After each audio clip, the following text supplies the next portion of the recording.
Hey, сәлем достар, мен біргемен топициялық кезет бойынша сотқа сіздерде кішкене қата ма? Сіздер кішкентай болсын, сотқа қатпайтындай етіп істеу. Соны көрсетем, осы хромға кіреміз. Енді жоғары 3 точка тұр, соны басамыз. Оң жақта жоғарыда. Соны басамыз. Астына түсеміз. Настройки деген басамыз. Енді астына түсеміз. Міне настройки сайтов деп тұр, міне тұр. Соны басамыз. И мынаяқта осы міне объем памяти деген соны бір басамыз. Мен бұны бағын кішкене өшіремін. Сіздерді осыны астына толықтырып шығар, білмеймін.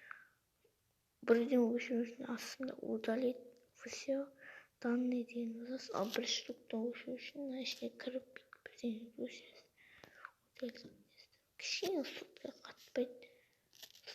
Вообще давай.